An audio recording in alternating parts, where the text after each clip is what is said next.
Yeah, good morning ladies and gentlemen, and welcome to today's episode of Lewis Presents. I'm Gary Lewis, and today's episode is entitled Life Extinct.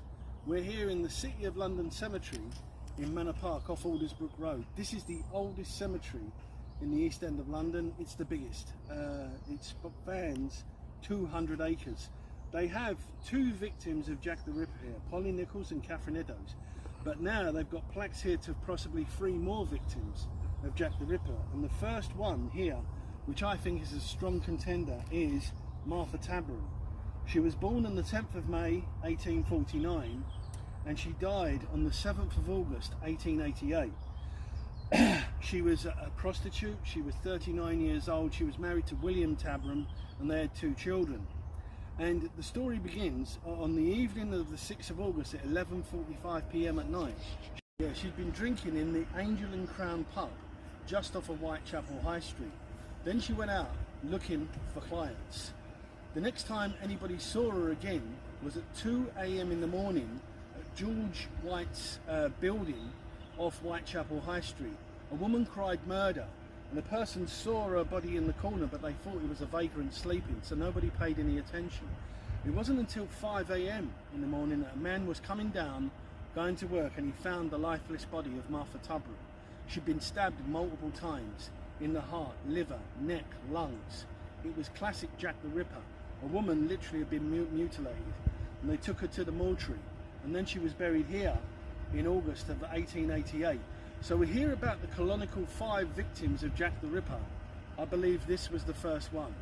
On the 7th of August 1888, I think Jack the Ripper was at work long before we knew about him. Martha Tabram.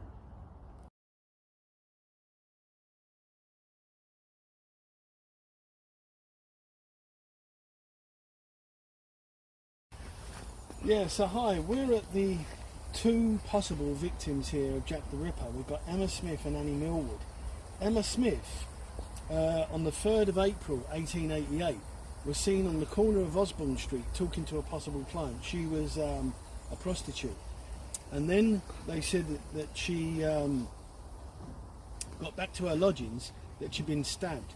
Apparently she said she'd been attacked by 2 or 3 men and then a blunt object put into her vagina. And they said they took her to London Hospital, where the next day at 9 a.m. in the morning she died after she drifted into a coma. So she was 47 years old when she died on the 4th of April 1888, and they believe this, I believe, could have been Jack the Ripper at work long before we knew about him, because in Whitechapel that year in 1888 there were 11 murders of prostitutes in that area. Could this been an earlier killing by the infamous Jack the Ripper?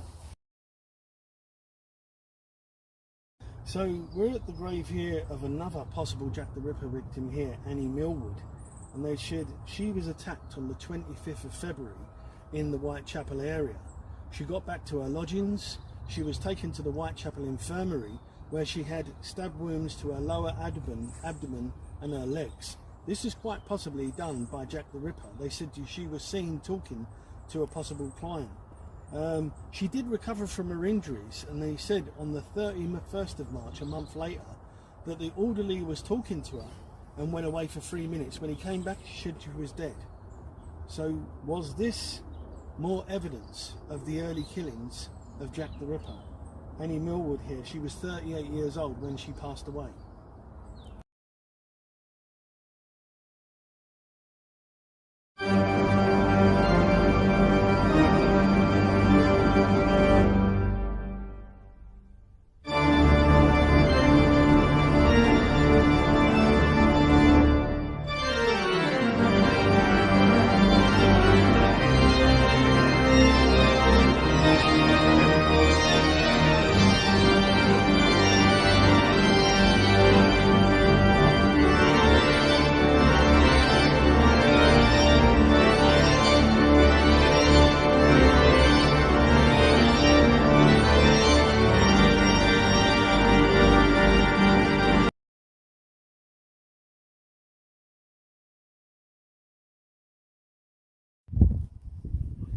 Okay, so we've now moved on to Manor Park Cemetery, and we're in a part of the cemetery that's been cleared of all graves except for one.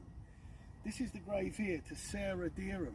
She was born in 1862 in Bow in London's East End, and where she becomes famous is in 1888 at the Brighton May matchstick factory. She led the women workers to go on strike.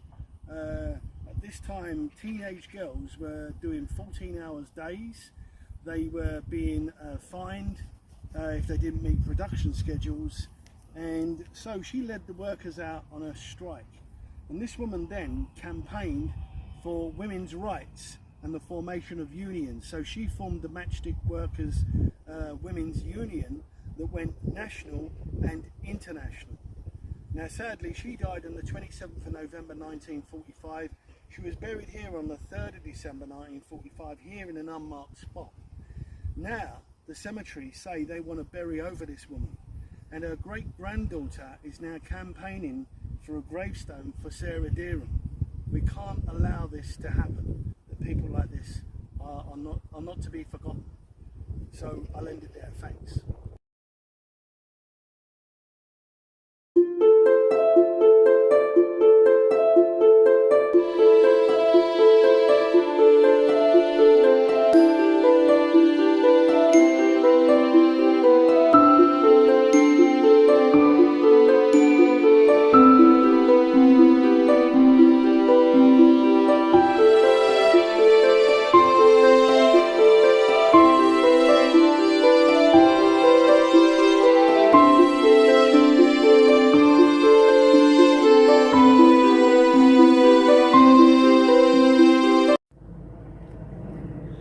So we're at Manor Avenue here, plot 20, in the furthest part of Manor Park Cemetery, and we're here at the grave of the US Civil War veteran, Francis Albemarle McDougall. He was born in 1840, September the 30th, 1840, in Oxford Street, Stepney. And by the time he's 21, he emigrates to New York, looking for a better life with his father. In 1862, he's working as a printer in Philadelphia, and he joins the 111th Pennsylvania Volunteers. He fought on the side of the Union, and he saw heavy fighting. He was the Battle of Lookout Mountain and the Atlanta Campaign. He was discharged in June 1865 in Washington DC, and then by 1866 he's back in London. He died sadly on the July the 13th of 1907 in Southwark, in the southeast end of London. And then he was buried here in Manor Park Cemetery, and he was buried here in an unmarked plot until last year, when the US Civil War veterans honoured him with this famous plaque, and the United States Army and the British Army were here to honour him the 29th of April last year. He's one of 5 US Civil War veterans buried in this cemetery. He's been found, the other 4 have yet to be found. Over 100,000 British servicemen fought in the United States Civil War. So this is one of them, Francis Albemarle McDougall.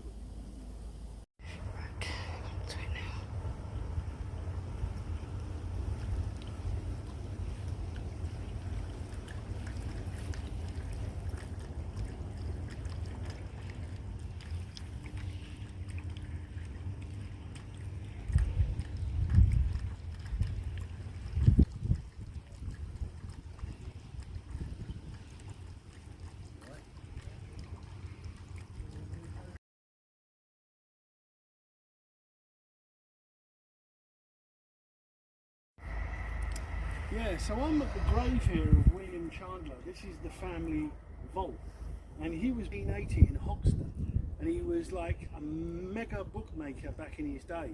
He worked at White City Dog Stadium, and also he owned shares at Hackney Greyhound Stadium. He sold his shares in 1933, and with the money he got from that, he built and constructed and owned Walthamstow Dog Stadium. He knew that in 1934 economic depression was looming, so they brought in greyhound racing and speedway racing. When he died in 1946, aged 65, his son William and Percy took over the running of the Walthamstow Dog Stadium. Now his grandson is Victor Chandler, who runs Bet Victor, the online gaming company. This is the family plot.